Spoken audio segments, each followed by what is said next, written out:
நான் வந்து விவசாய குடும்பத்தில் பிறந்தேன். இதே ஊர்.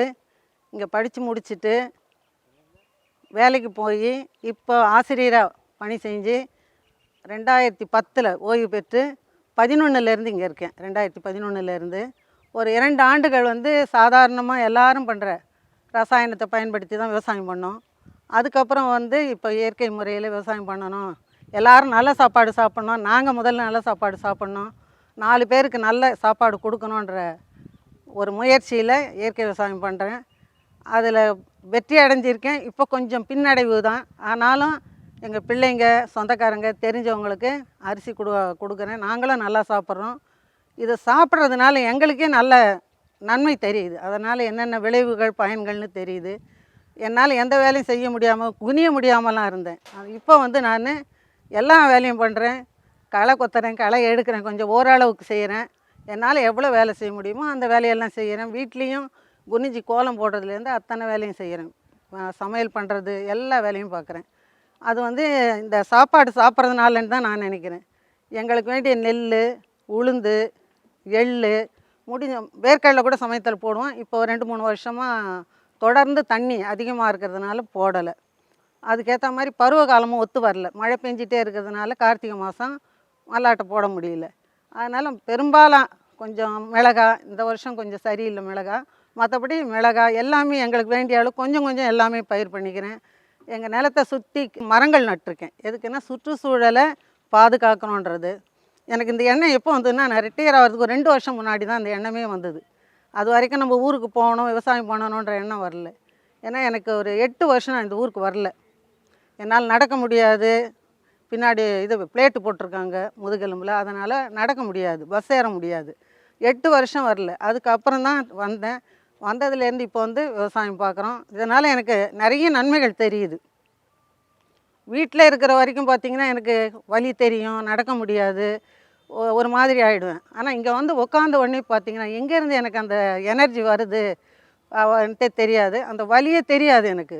வலி தெரியாது, நான் பாட்டு வேலை செய்வேன். இவர் கூட சொல்லுவார், உனக்கு இங்கே வலிக்குது முடியலன்ற, அங்கே போனவொடனே ஆட்டோமேட்டிக்காக வேலை செய்கிற அப்படின்னு. எங்கள் பிள்ளைங்க கூட சொல்லுவாங்க, நீ ஏம்மா இப்படி கஷ்டப்படுற, நமக்கு மட்டும் ஒரு 50 சென்ட் இல்லை 1 ஏக்கர் பயிர் போதும், இந்த இயற்கை விவசாயம்லாம் உனக்கு கஷ்டம் வேணாம் அப்படின்வாங்க. 1 ஏக்கர் வச்சாலும் அதே தான், 4 ஏக்கர் வச்சாலும் அதே தான். அதனால் நான் சரி வைக்கிறது வைப்போம், லாபமாக இருந்தாலும் பரவாயில்ல, கொஞ்சம் நஷ்டம் வந்தாலும் நம்மளுக்கு தாங்கிக்கிற சக்தி கடவுள் கொடுத்துருக்காரு, அதனால் நம்மளே பார்த்துக்குவோம் அப்படின்ட்டு பயிர் வைக்கிறேன். இப்போ கொஞ்சம் என்னென்னா இந்த தொழிலாளர் பிரச்சனை தான், ஆள் கிடைக்கல. ஆள் கிடைக்காததுனால கொஞ்சம் காலம் தவறி பயிர் வைக்கிறதா இருக்குது. அதனால் கொஞ்சம் பயிர் விளைச்சல்லாம் குறையுது. அதுதான் எனக்கு கொஞ்சம் வருத்தமே ஒழிய மற்றபடி வேறு ஒன்றுமே இல்லை. நல்லா இருக்கிறோம். இந்த சாப்பாடு சாப்பிட்றதுனால எனக்கு வந்து இந்த வலியெல்லாம் இல்லை, சாப்பிட முடியுது. இந்த சாப்பாட்டை சாப்பிட்டு போய் வெளியில் சாப்பிட்டா சக்கையை சாப்பிட்ற மாதிரி இருக்குது, சப்புன்னு இருக்குது. எந்த சாப்பாடும் ருசியாக தெரியல. அதனால் பெரும்பாலும் நான் வெளியில் போகிறத கூட தவிர்த்துட்டேன். இங்கேயே சாப்பிட்றோம், நல்லா இருக்கிறோம். ஏதாவது தவிர்க்க முடியாத காரணங்களுக்காக தான் நான் வந்து வெளியிலலாம் போகிறோம், மற்றபடி போகிறதில்ல. இந்த விவசாயத்தை முன்னெடுத்து போகிறீங்க, நிறைய பேர் இதை பின்பற்ற மாட்டேன்றாங்க. எங்களையும் கேலி பேசுகிறாங்க, என்னம்மா 100 மூட்டை அறுக்கிற இடத்துல 30 மூட்டையும் 40 மூட்டையும் அறுக்கிறியா அப்படின்னு. ஆனாலும் எனக்கு அதனால் நஷ்டம் ஒன்றும் வரல. இவர் வந்து எங்கள் சார் வந்து அசிஸ்டன்ட் இன்ஜினியராக ஒர்க் பண்ணி ரிட்டையர் ஆனவர். இவர் எனக்கு நல்ல உதவியாக இருப்பார். வெளி வேலையெல்லாம் அவர் பார்த்துக்குவார். நேற்று கூட பார்த்திங்கன்னா இந்த வயலுக்கு வந்து இந்த தண்ணி எடுத்து ஊற்றுறதுக்கு கூட ஆள் வரமாட்டாங்க, ஸ்ப்ரே பண்ணுறதுக்கு. நானும் இவருமே ஊற்றிடுவோம். நீ மெதுவாக அடிப்பா, நாங்கள் மெதுவாக ஊற்றுறோம் அப்படின்ட்டு அங்கங்கே பிடிச்சி ஊற்றுற வேலை தான், ஒன்று தூக்கி போகிற வேலை இல்லை. அதனால் நாங்களே ஊற்றுறோம் அப்படின்ட்டு ஊற்றுவோம். விவசாயத்தில் நிறைய என்ன சொல்கிற பின்னடைவுகள் இருக்குது. இருந்தாலும் அதனால் நஷ்டமே கிடையாது, நஷ்டம்னு சொல்ல முடியாது. ஆனால் அந்த கெமிக்கல்ஸ் போட்டு ரசாயன விவசாயம் பண்ணுறவங்களுக்கு நிறைய லாபம் இருக்குது தான். அதனால் எத்தனை பேர் அந்த விஷத்தை சாப்பிட்டு கஷ்டப்படுறாங்கன்றதை யாரும் புரிஞ்சுக்கிறதில்ல. அவங்க என்ன நினைக்கிறாங்க, நமக்கு வேண்டியது பணம், லாபம் வரணும் அப்படின்னு தான் விவசாயம் பண்ணுறாங்க. அதுதான் அவங்களோட எண்ணமாக இருக்குது. ஆனால் நான் அது மாதிரிலாம் நினைக்கல. நமக்கு வந்து நல்ல சாப்பாடு சாப்பிட்ணும், 4 பேருக்கு நல்ல சாப்பாட்டுக்கு உதவியாக இருக்கணும், நம்மளால் முடிஞ்சதை செய்யணும் அப்படின்ட்டு நான் இந்த விவசாயத்தை பண்ணின்னு இருக்கேன். இப்போ பார்த்திங்கன்னா முதல்லலாம் வந்து கிச்சிலி சம்பா நடுவேன், ஜீரக சம்பா நடுவோம், ஆடி மாதம் நடுவோம். அது என்ன ஆகும், டிசம்பரில் அறுவடைக்கு வரும், மழையில் அடிபடும். மழையில் அடிபட்டு படுத்துரும், முளைக்க ஆரம்பிச்சிடும். அறுவடைக்கு மிஷின் வராது, மிஷின் அறுக்க முடியாது. ஆளை வச்சு கையால் அறுக்கணும். எங்கள் கருவேப்பங்குடியிலேருந்து நான் கூப்பிட்டு வருவேன். கூப்பிட்டு வந்து அறுத்து அதை மிஷினில் விட்டு அடித்து அப்போ கூட எனக்கு நஷ்டம் வந்ததில்லை. சரியாக போயிடும். எனக்கு வந்து லாப நோக்கமே கிடையாது. சரியாக போனால் போதும். கொஞ்சம் நஷ்டம் வந்தாலும் பரவாயில்ல. ஆனால் நல்ல சாப்பாடு சாப்பிட்ணும். அதுக்கப்புறம் அந்த ஜீரக சம்பா வந்து மெஷினில் அறுவடை பண்ண முடியலன்றதுனால அதை விட்டுட்டேன் நான். இப்போ 2 வருஷமாக அதை வைக்கல. ஆனால் அதுக்கு நல்ல கிராக்கி இருக்குது. அக்ரிகல்ச்சர் டிபார்ட்மெண்ட்டில் கேட்பாங்க, நிறைய பேர் கேட்பாங்க அதை, ஜீரக சம்பா கொடுங்க அப்படின்னு. இன்னும் கூட ஒரு 1/2 கிலோ அரிசி நான் வச்சுருக்கேன், 2 வருஷத்து நெல் அரிசி. அது வந்து பொங்கல் அவ்வளோ அருமையாக இருக்கும், சாப்பாடு நல்லா இருக்கும், பிரியாணிக்கெலாம் அவ்வளோ நல்லாயிருக்கும். வெஜிடபிள் பிரியாணினாலும் சரி, கறி பிரியாணினாலும் நல்லா இருக்கும் சாப்பாடு. அந்த வாசனைக்கு நல்லா சாப்பிட்லாம், பொங்கல்லாம் அருமையாக சாப்பிட்லாம். ஆனால் அது இப்போ என்னால் செய்ய முடியல. அதுக்கப்புறம் அடுத்த பக்கம் பார்த்திங்கன்னா வெள்ளை பொன்னி வைப்பேன். வெள்ளை பொன்னி வைப்போம். அதுக்கப்புறம் இப்போ தான் கொஞ்சம் மாறிட்டேன். இந்த வருஷம் தான் வெள்ளை பொன்னி வைக்கல நான். ஏன்னா மழையில் அடிப்படுது. இவங்கெல்லாம் பயிர் வச்சுட்டாங்கன்னா நெல் வெளியில் போகிறதுக்கு வழி கிடையாது எங்களுக்கு. அதனால் கொஞ்சம் பார்த்து டிசம்பரில் நாற்று விட்டு நடுவோம். இது வரைக்கும் நடவு தான் வச்சுருந்தோம். இந்த வருஷம் மட்டும்தான் ட்ரம்மில் விதைச்சோம். களைன்னா களை, அந்த அளவுக்கு களை. கோணம் விட வச்சு ஆள் வச்சு இழுத்து பார்த்துட்டு கை களை எடுத்து இன்னமும் நிறைய களை இருக்குது. ஆனால் அந்த களையால் விளைச்சல் கொஞ்சம் குறையிலாமே ஒழிய நஷ்டம் ஏற்படுறதுக்கு வாய்ப்பு கிடையாது. அதில் 35 மூட்டை அவங்க அறுத்தா எனக்கு 20 மூட்டை விளைஞ்சால் கூட போதும். அதில் ஒன்றும் நஷ்டமே வராது. அதனால் இந்த இயற்கை விவசாயத்தை விடுற மாதிரி இல்லை. எங்கள் பசங்கிட்ட சொல்லியிருக்கேன், 75 வயசு வரைக்கும் நான் விவசாயம் பண்ணுறேன், அதுக்கப்புறம் வேணால் விட்டுடுறேன் அப்படின்னு. இப்போ எனக்கு 75. என் பையன் என்ன சொல்லுவான், வேணாம்மா விட்டுருமா, ஏம்மா கஷ்டப்படுற, சென்னைக்கு வந்துடுங்கம்மான்னு. எனக்கு சென்னைக்கு போனேன்னா 4 நாளைக்கு மேலே இருக்க முடியாது, மூச்சு முட்டுற மாதிரி இருக்கும். இங்கே வந்தால் தான் எனக்கு நல்லா இருக்கும். அதுவும் அந்த புக்கத்தோட கூட்டுரோடு திரும்பினதுமே எனக்கு உடம்பு நல்லா ஆகிடும். அது வரைக்கும் ஒரு மாதிரி இருக்கும். அதை தாண்டினதுமே அந்த திரும்பினதுமே எனக்கு உடம்பு நல்லாவே இருக்கும். அதனால் எனக்கு இந்த ஊர் அப்படியே பழகி போச்சு. இப்போ அதை மிளகாய் நட்டுருக்கேன். இது களையெல்லாம் நானே குத்திடுவேன். இதுக்கெல்லாம் ஆள் வேணும்னு இல்லை. களை கூட பார்த்திங்கன்னா சமயத்தில் ஓரம்லாம் எடுப்பேன். கொஞ்சம் புல்லை பார்த்தா நான் பிடுங்க ஆரம்பிச்சிடுவேன். இப்போ அதை கொஞ்சம் எள்ளு விதைச்சிருக்கோம், ஒரு 80 சென்ட்டு, 1 ஏக்கர் உளுந்து விதைச்சிருக்கோம். அதெல்லாம் சொந்த உபயோகத்துக்கு பயன்படுத்திக்குவோம். அது எவ்வளோ விளைஞ்சாலும் விலைக்கு வந்து நான் விற்க மாட்டேன், எங்களுக்கே வச்சுக்குவோம். எங்கள் பசங்களுக்கு எங்களுக்கு வச்சுக்குவோம். தெரிஞ்சவங்களுக்கு சும்மாவும் கொடுப்போம், விலைக்கும் கொடுப்போம். மற்றபடி இப்போ வச்சுருக்கிறது வந்து சொர்ண மசூரி. போன வருஷம் 1 ஏக்கர் வச்சேன், இதையும் மட்டும் வச்சேன். அது கொஞ்சம் சரியாக வரல. இந்த வருஷம் மறுபடியும் அதை 1 ஏக்கர் சொர்ண மசூரியும், இது 1.5 ஏக்கர் வந்து மைசூர் மல்லியும் வச்சுருக்கேன். இது கொஞ்சம் நல்லா இருந்தது. இந்த மரிய ஜோசப் கிட்ட தான் வாங்கினேன், அவர்கிட்ட தான் வாங்கினேன் விதை நெல். இது களையால் கொஞ்சம் வீணாக போச்சு, பாசி வேறு படந்து வீணாகிடுச்சு. ஆனால் இவங்க உழவன் உலகத்தில் போட்டு இவங்கெல்லாம் ஆளாளுக்கு கொஞ்சம் யோசனை சொன்னாங்க. இவர் யாது மாரிமுத்துக்கு கொஞ்சம் நன்றி, கொஞ்சம் இல்லை நிறைய நன்றி சொல்லணும். அவர் ரொம்ப உதவி பண்ணுறாரு. அவர் தணிகையும் நல்லாவே இதெல்லாம் வழிகாட்டுறாரு. அதுக்கப்புறம் பார்த்து கொஞ்சம் அதுக்காக செஞ்ச பிறகு இப்போ அந்த பாசி போயிட்டது. ஆனால் களை மட்டும் குறையில, அப்படியே தான் இருக்குது. திரும்ப ஒரு முறை இவர் இன்னொரு அதுக்கு வைத்தியம் சொன்னார், அதையும் செஞ்சிட்டேன் நான். இந்த நெல்லி மரம் வந்து ஒரு 7 வருஷம் 8 வருஷம் இருக்கும் வச்சு. இத்தனை வருஷம் காய்க்கல. ஒரு காய் போன வருஷமும் அதுக்கு முந்தின வருஷமும் காய்ச்சிது.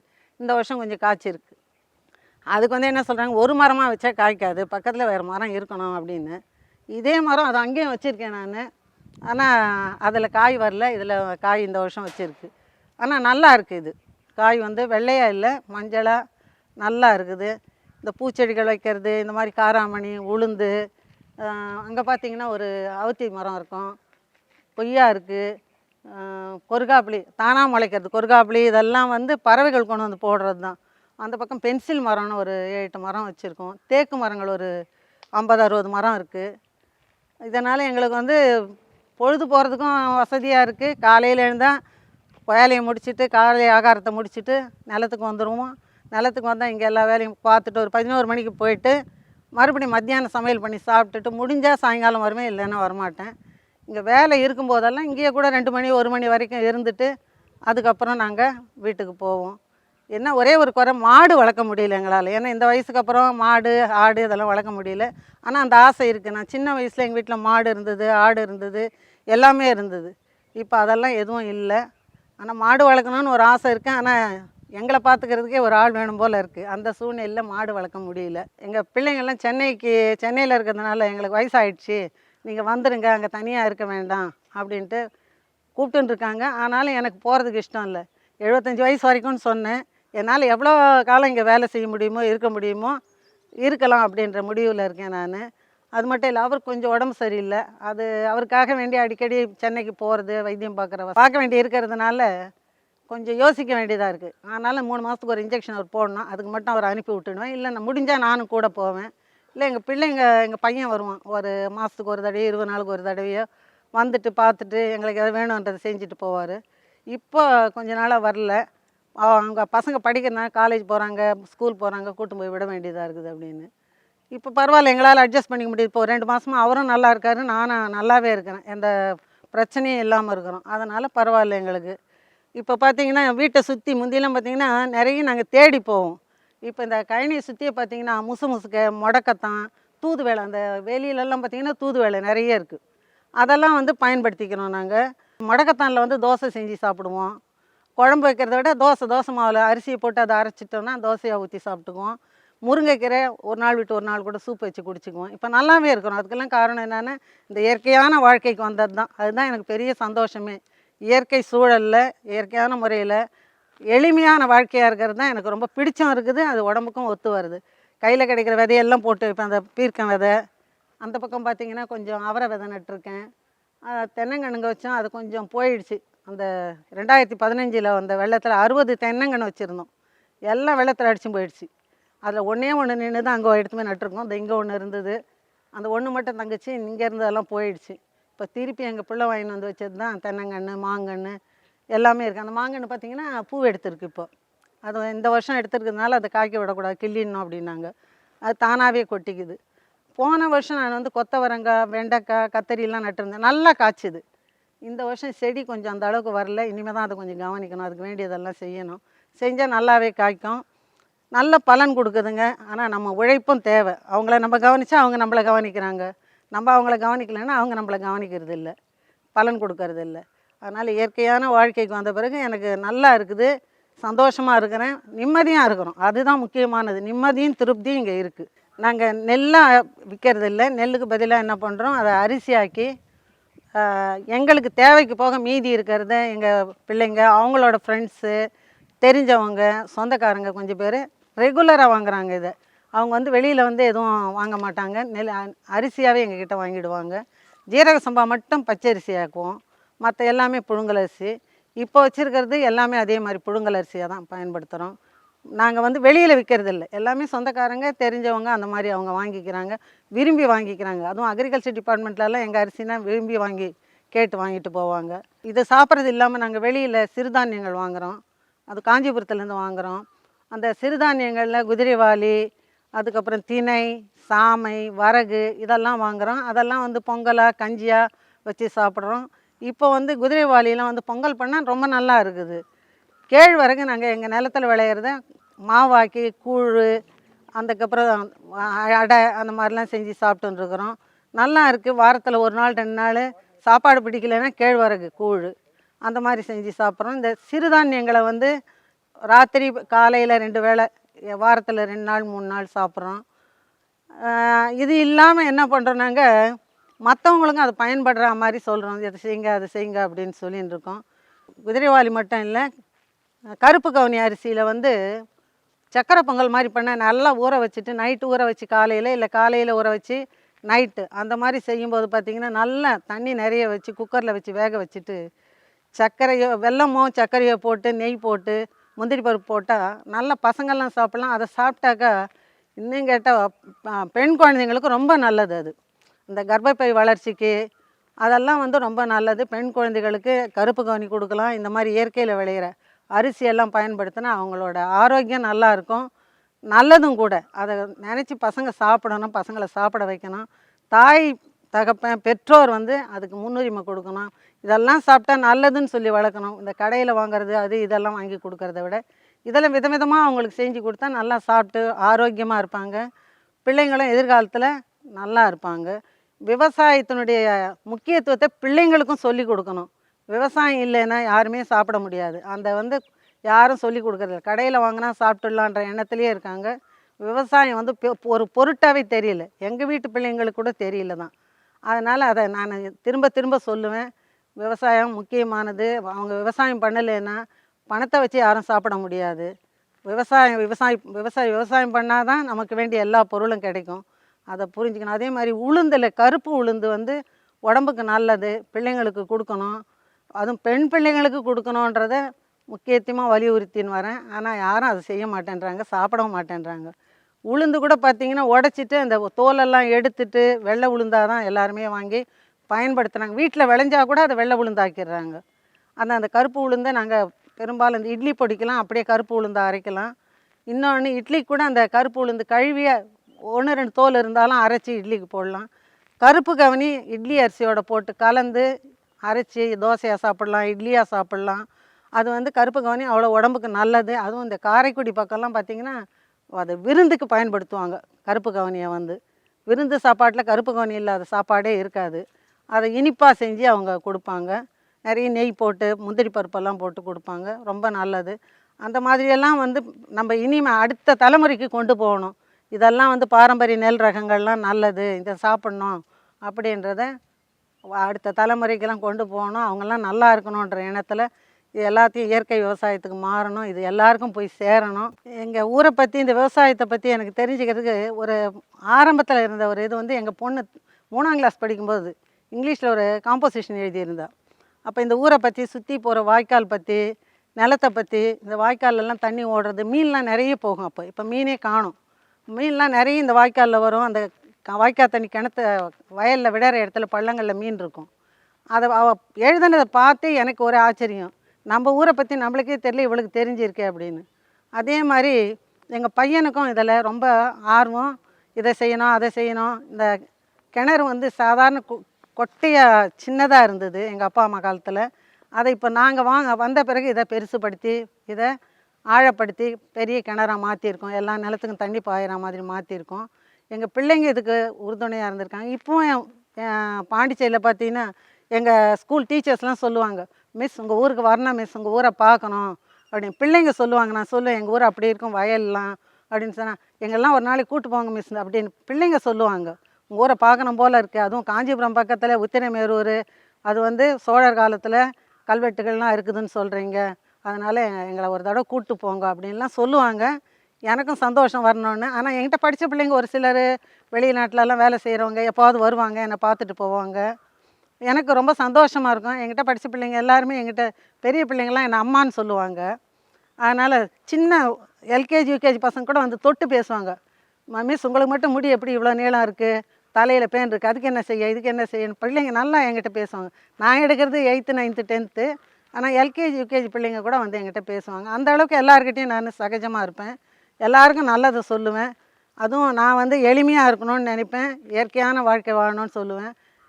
அதே மாதிரி ஸ்கூலில் எந்த நிகழ்ச்சினாலும் நானாக போய் வாலண்டியராக பிள்ளைங்களுக்கு எடுத்து சொல்லுவேன். எந்த நாளுன்னாலும் பரவாயில்ல. நாம் வேலை செஞ்சது வந்து கிறிஸ்டின் மேனேஜ்மெண்ட்டு. அவங்களுக்கு வந்து அந்த அளவுக்கு சொல்லலைனாலும் நானாக போய் சொல்லுவேன், சிஸ்டர் நான் இன்றைக்கி இதை பற்றி சொல்ல போகிறேன், இன்றைக்கி வந்து காந்தி நினைவு நாள். ஒவ்வொரு நாளும் நான் சொல்லுவேன். நான் வந்து சோஷியல் டீச்சர், அதனால் எல்லாமே எனக்கு கொஞ்சம் அத்துப்படியாக இருக்கும். அதனால் நான் சொல்கிறேன்னுவேன். அவங்களே சரி நீங்கள் சொல்லுங்கள் அப்படின்வாங்க. அதனால் எனக்கு வந்து பழைய நினைவுகள், பெரியவங்க, ஆசிரியர்கள், டாக்டர் ராதாகிருஷ்ணனை பற்றிலாம் சொல்லுவேன். எல்லாரை பற்றியும் சொல்லுவேன். அவங்களோட வரலாறுகளை படித்தா மட்டும் போதாது, அதை பின்பற்றணும். பிள்ளைங்களுக்கு நிறைய சொல்லணும். அவங்க வந்து நம்முடைய நாட்டினுடைய சிறப்பு, பெருமை இதெல்லாம் வந்து எல்லாருமே தெரிஞ்சுக்கணும். அதன் மூலமாக பிள்ளைங்களுக்கு நல்லதே நடக்கணும்னு நினைப்பேன். எதிர்காலம் நல்லா இருக்கணும்னு நினைக்கிறேன். இப்போ என்னுடைய கணவர் வந்து உதவி பொறியாளராக இருந்து ஓய்வு பெற்றவர். அவர் எனக்கு நிறைய உதவி பண்ணுறாரு. வணக்கம், நான் பரந்தாமன். விவசாய குடும்பத்தை சேர்ந்தவங்க. அவங்களுக்கு என்னை விட ஒரு இன்ட்ரெஸ்ட் அதிகம் விவசாயத்தில். நான் வந்து அவங்களுக்கு ஹெல்ப் பண்ணுவேன். ஒன்று சொல்லுவாங்க இல்லையா, ஒரு ஆணின் வெற்றிக்கு பின்னாடி ஒரு மகளிர் இருப்பாங்கன்னு சொல்லிட்டு. ஆனால் இங்கே தலைகீழாக ஒரு பெண்ணின் வெற்றிக்கு ஒரு ஆண் பின்னாடி நிற்கிறேன். நான் எல்லா சப்போர்ட்டும், அவுட்டோர் டியூட்டிஸு, அவுட்டோர் ஒர்க்கெல்லாம் நான் பார்த்துக்குவேன். இவங்க இன்னொரு விவசாயத்தை பொறுத்த வரைக்கும் இவங்க ஒரு இயற்கை வேளாண்மை எக்ஸ்பர்ட் ஆகிட்டாங்க இப்போ 5 வருஷத்தில். அதுக்கு காரணம் வந்து மக்கள் டிவியின் மகத்தான பணி தான். ஒவ்வொரு நாளும் மார்னிங் 5:30 மணிக்கு போட்டுருவோம். அதனுடைய மக்கள் டிவி வந்தாவே எங்களுக்கு ஒரு பைபிள் அட்வைஸ் பண்ணுற மாதிரி பைபிள் மாதிரி எங்களுக்கு மக்கள் டிவி. மற்றபடி நான் வந்து பேசிக்காக சிவில் என்ஜினியர். ரிட்டையர் ஆகும்போது ஒரு வேலையும் இல்லை. ஆனால் லேண்ட்ஸு சும்மா இருக்குது, யாரும் பயிரிட்டு தரதில்லை. அதனால் நாங்கள் 2 பேருமே, எனக்கு பிறகு ஒரு 4 வருஷம் பொறுத்து இவங்க ஓய்வு பெற்றாங்க. அவங்க ஓய்வு பெற்ற பிறகு நாங்கள் 2 பேருமே குடும்பத்தோடு இங்கே வந்துட்டோம். குடும்பம்னா இப்போ நாங்கள் 2 பேர் தான் இங்கே. எங்கள் பிள்ளைங்கள்லாம் சென்னையில் இருக்காங்க. அவங்களுக்கு வந்து ஓரளவுக்கு தான் இன்ட்ரெஸ்ட் இருக்குது, இருந்தாலும் போக போக வந்துடும். ஏன்னா நிறைய எக்ஸ்போஷர் கிடைக்குது அவங்களுக்கு. மக்கள் டிவி மூலமாக உழவே உலகுன்றதெல்லாம் நிறைய பணி செய்கிறீங்க. அதை நான் பார்த்து பார்த்து அவங்களுக்கும் ஒரு இன்ஸ்பிரேஷன் கண்டிப்பாக வந்துடும் நாளடைவில். ஏன்னா வந்து தான் ஆகணும். அது இவங்க சொன்ன மாதிரி வெளி வேலையெல்லாம் ஒரு உரம் வாங்கின்னு வர்றதுக்கு, பூச்சி மருந்து வாங்கின்னு வரோம், பஞ்சகவ்யா இந்த ஜீவாமிர்த கரைசல் பண்ணுறதுக்கு வேண்டிய இடுபொருள்கள், சாணம், கோமியம், தயிர், இதெல்லாம் நான் வந்து இங்கே லோக்கல்லேருந்து கலெக்ட் பண்ணி இவங்க கையில் கொடுத்துருவேன். இவங்க எம்ஏ பிஎட் படிச்சிருந்தாலும் ஒரு பக்கெட்டில் சாணியை போட்டு அதில் நெய்யை ஊற்றி செய்வாங்க. எல்லோரும் செய்கிறது தான். எதுக்கு அது பஞ்சகவ்யா செய்வதற்கு ஒரு எம்ஏ பிஎட் படித்த ஆசிரியர், ஓய்வு பெற்ற ஆசிரியர், சாணியில் நெய்யை ஊற்றி பிசைஞ்சு 3 நாளுக்கு புளிக்க வைப்பாங்க.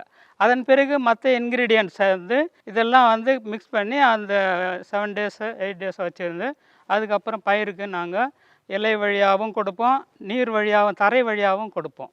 இதெல்லாம் வந்து பெரும்பாலும் மக்கள் டிவி சொன்னது தான் நாங்கள் கடைப்பிடிக்கிறது. இப்போ வந்து வெளியில் போய் ஏதாச்சும் ஒரு விருந்துக்கு அங்கே இங்கே போய் சாப்பிட்றோன்னு சொல்லுங்களேன், அது வந்து ஒரு சாப்பிட்ட மாதிரியே இருக்காது, ருசியாக இருக்காது, ஒரு மாதிரி சக்கையாக இருக்கும். நம்ம வீட்டிலேருந்து நல்ல சாப்பாடு சாப்பிட்டுட்டு போய் அதை சாப்பிட்டாவே நமக்கு சரிப்பட்டு வரல. எனக்கு ஏற்கனவே நான் வந்து ஸ்வீட் பர்சன், சுகர் பேஷண்ட்டு, அதை மரியாதையாக சொன்னேன். Sweet person. அந்த சில கருப்பு கவுனியெல்லாம் இப்போ ஒரு மாதமாக கருப்பு கவுனி வாங்கிட்டு வந்து அதை உடைச்சி நொய்யாக்கி கஞ்சியாவோ உப்புமாவாவோ செய்து கொடுக்குறாங்க. அது சாப்பிட்ட பிறகு ஓரளவுக்கு சுகர் லெவல் குறைஞ்சி தான் இருக்குது. 78+ ஏஜ், இவங்க 74+.